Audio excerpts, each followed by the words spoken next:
Hello everyone, welcome to education lamp. आज करते हैं हम यूनिट फर्स्ट के इम्पॉर्टेंट क्वेश्चंस। यूनिट फर्स्ट है डेटाबेस क्वेरी यूजिंग एसक्यूएल। इसके इम्पॉर्टेंट क्वेश्चंस हम डिस्कस करेंगे जो एग्ज़ाम में पूछे जाएंगे 16 मार्क्स के। तो देखते हैं फर्स्ट क्वेश्चन। इस बार हमने हिंदी मीडियम में भी ये क्वेश्चंस लिख कर रखे हैं क्योंकि कई कमेंट्स आ रहे हैं कि हिंदी मीडियम में भी क्वेश्चन दिए जाए। तो यहाँ पे हिंदी मीडियम में भी क्वेश्चन है, जो हिंदी मीडियम से वो क्वेश्चन हिंदी मीडियम भी देख सकता है। वैसे इंग्लिश और हिंदी आईपी में उतना चेंजेस नहीं आता है। नाउ द क्वेश्चन फर्स्ट, जिसको मैंने 2 पार्ट्स में डिवाइड किया है, ए एंड बी। फर्स्ट है व्हाट इज़ एसक्यूएल। तो आपको यहाँ पे एसक्यूएल की मीनिंग बतानी है।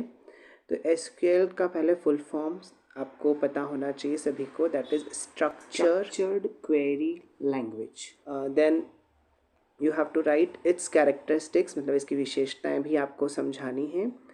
नेक्स्ट हमारा क्वेश्चन है जो बी में है, advantages and disadvantages of SQL.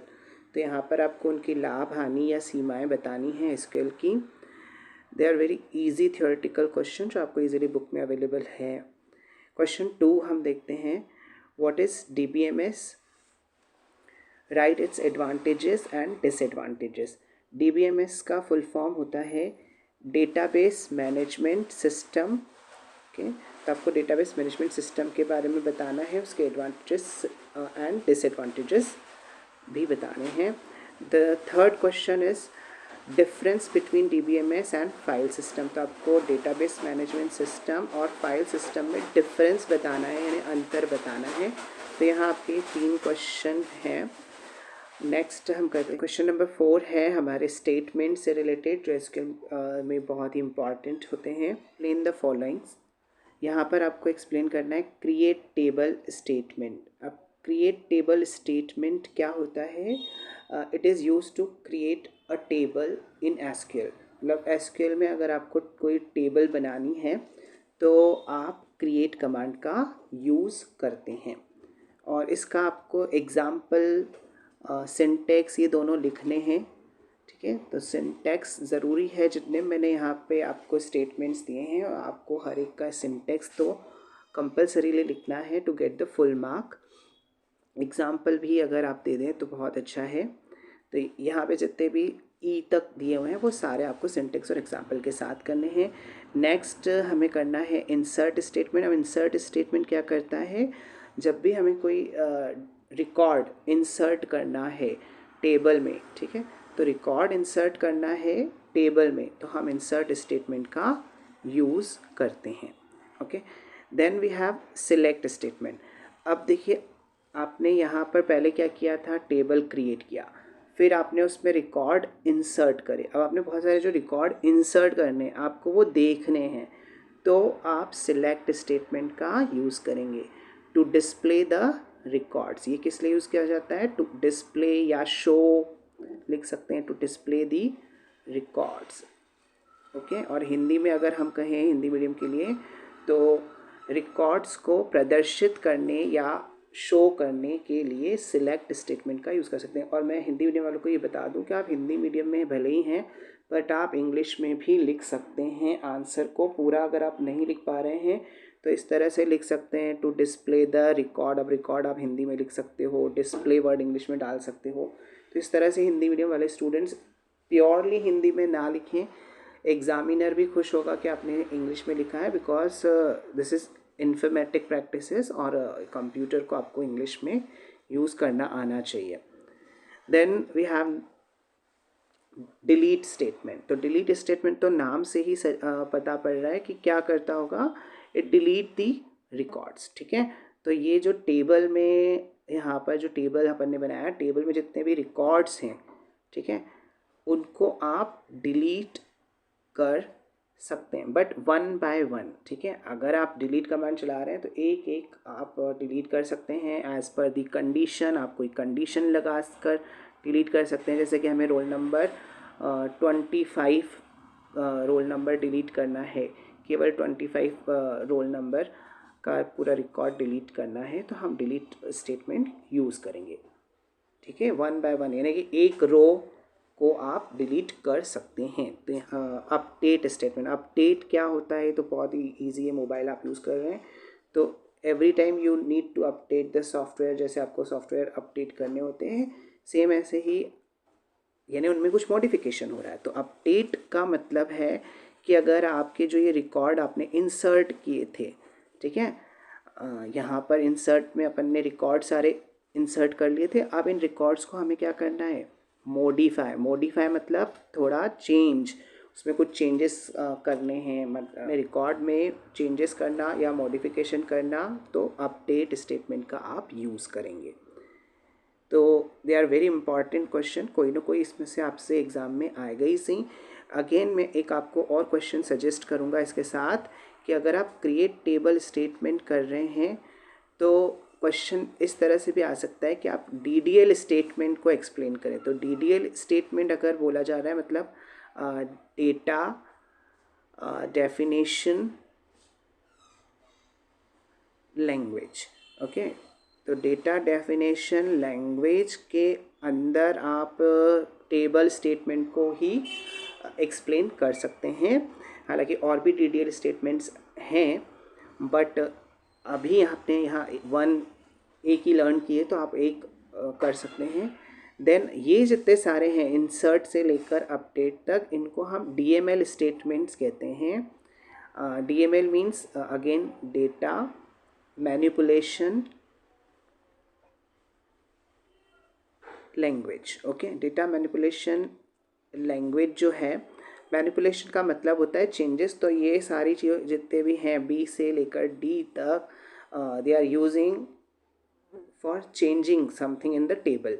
तो यहाँ पर DML अगर आपसे क्वेश्चन पूछा जाता है एक्सप्लेन DML, तो आप डेटा मैनिपुलेशन लैंग्वेज बताकर उसके सारे ये स्टेटमेंट बता सकते हैं, insert statement, select and delete and update, और इनके बारे में डिटेल बता सकते हैं। Question number 5, so here it is, explain group by having and order by clause with example. अब आपको ये जो सारे क्लॉज हैं बुक से याद कर लेने। अब मैं बस आपको यहाँ पे एक हिंट देता हूँ, ग्रुप बाय हो, हैविंग हो, ऑर्डर बाय हो, they all are used with select statement, मतलब ये सिलेक्ट स्टेटमेंट के साथ यूज़ किए जाते हैं, ओके। ठीक है, ये कंडीशंस पर डिपेंड करता है कि आप ग्रुप बाय लिखोगे या हैविंग लिखोगे या order by.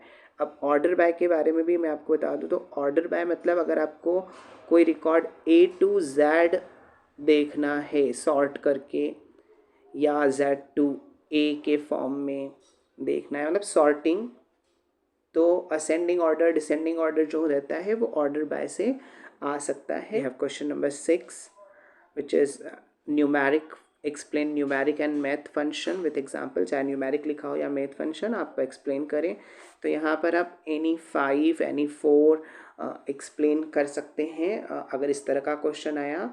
But here again I suggest कि मैं आपको सजेशन दूंगा कि आप ये वाले जो मैंने लिखे हैं यहाँ पर वही याद करें। May be they ask in 2 marks 2, कि ये 2 marks में अगर डायरेक्ट पूछ सकते हैं फंक्शन, इसलिए आपको ये याद करना चाहिए। साथ में न्यूमेरिकल फंक्शंस आया तो कोई से भी 5 लिखिए, बट अगर मेंशन किया है कि नहीं मोड फंक्शन को एक्सप्लेन करना है तो आप मोड ही लिख पाएंगे ना। तो न्यूमेरिकल फंक्शन कौन कौन से हैं नाम पढ़ लेते हैं। फिर से मोड फंक्शन है, मोड फंक्शन क्या करता है, इट गिव्स द रिमाइंडर। ठीक है, आप जब आप डिवाइड करते हैं, बताइए आप डिवाइड कर रहे हैं लाइक 5 को 2 से डिवाइड करेंगे तो क्या ये कंप्लीट होगा, नहीं होगा, नेवर। ठीक है, तो यहाँ पे जैसे मैंने किया है तो 2 के टेबल में जो 4 है वो तो आता है बट 5 नहीं आता है, बट यहाँ पर जो 1 है दैट इज़ रिमाइंडर।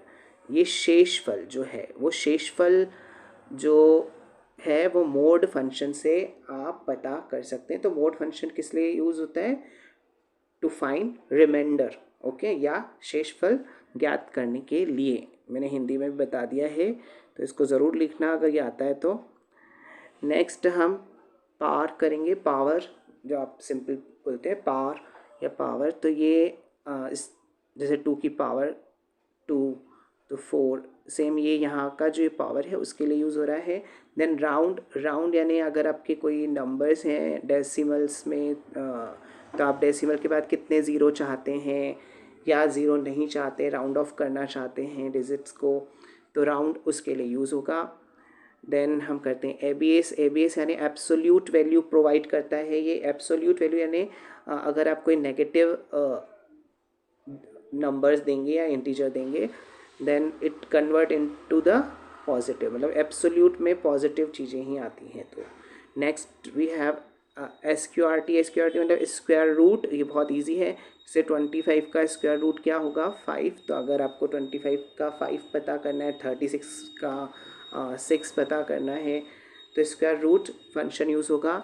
नेक्स्ट है हमारे पास फ्लोर फंक्शन। तो मैंने आपको यहाँ पे 5 एक्सप्लेन कर दिए हैं, आप फ्लोर खुद अपनी बुक से देख कर करें। Again it is question number 7, important question which is related to explain string और टेक्स्ट फंक्शन विथ एग्जाम्पल। तो यहाँ पे स्ट्रिंग फंक्शन और टेक्स्ट फंक्शन के बारे में बताना है। अगेन कोई से भी आप बता सकते हैं एग्ज़ाम में, तो बट मैंने जो सजेस्ट किए हैं वो इस तरह से हैं: concat, length, mid, in string, lower को एल केस भी बोल सकते हैं, अपर यू केस, लेफ्ट, ट्रिम। अगर आप ट्रिम को एक्सप्लेन कर रहे हैं तो एल ट्रिम और आर ट्रिम भी एक्सप्लेन कर लें। एल ट्रिम यानी लेफ्ट ट्रिम और आर ट्रिम यानी राइट ट्रिम। ट्रिम का मतलब क्या होता है कि स्पेस को हटाना, ठीक है। ट्रिम मतलब टू रिमूव द स्पेस हटाना होता है लेफ्ट साइड से भी और राइट साइड से भी। सब स्ट्रिंग लास्ट, तो ये आप टेक्स्ट फंक्शन कर सकते हैं या स्ट्रिंग फंक्शन कह सकते हैं इनको। Then question number 8, explain date functions with example. अब डेट फंक्शंस आपको बताने हैं जो रिलेटेड होंगे डेट से। अब देखो नाउ फंक्शन है यहाँ पर, ये बहुत यूज़फुल एंड इम्पॉर्टेंट है। नाउ फंक्शन से आप करंट डेट एंड टाइम दोनों पता कर सकते हैं, ओके। नेक्स्ट है year, current date, current time and extract. Question number 9, explain aggregate functions with example. आप इसमें करें average function, max function, minimum function, sum function, count function. Count function क्या करेगा, जितनी भी आपके रिकॉर्ड्स हैं उसको काउंट कर देगा। अगर आपके रिकॉर्ड्स 10 हैं तो आपको 10 आंसर आएगा। सम मतलब अगर आप कितनी नंबर्स को टोटल करना चाहते हैं तो you can use some function. अगर आप चाहते हैं मिनिमम, जैसे ये नंबर्स हैं इनमें से कोई मिनिमम नंबर है तो आप मिनिमम फाइंड कर सकते हैं। मिनिमम यानी सबसे छोटा नंबर, मैक्सिमम यानी सबसे बड़ा नंबर आप फाइंड करना चाहते हैं तो मैक्सिमम। अगर आप इन नंबर्स का एवरेज फाइंड करना चाहते हैं यानी औसत, तो आप एवरेज फंक्शन यूज़ कर सकते हैं। तो ये एग्रीगेट फंक्शन है जो एक वैल्यू पे नहीं बहुत सारी वैल्यूज़ पर वर्क करते हैं। Next question number 10, what is mean by join operation, explain types of join operations. 2 और मोर टेबल्स को ऐड करने में हेल्प करता है आपको, और इसके बहुत सारे टाइप्स होते हैं लाइक आउटर जॉइन है, नेचुरल जॉइन है, ठीक है, इक्वी जॉइन है, इनर जॉइन भी होता है, क्रॉस जॉइन भी होता है। जो आपकी बुक्स में अवेलेबल हो आप उन टाइप्स को यूज़ कर सकते हैं लिखने में। 11, this is the important question also, explain union operation and Cartesian product या क्रॉस जॉइन भी कह सकते हैं इसको। तो this is the last important question of unit first. I hope आप ये सारे क्वेश्चंस याद करेंगे और अच्छे नंबर लेकर आएंगे। Thanks for watching and do subscribe, like and share.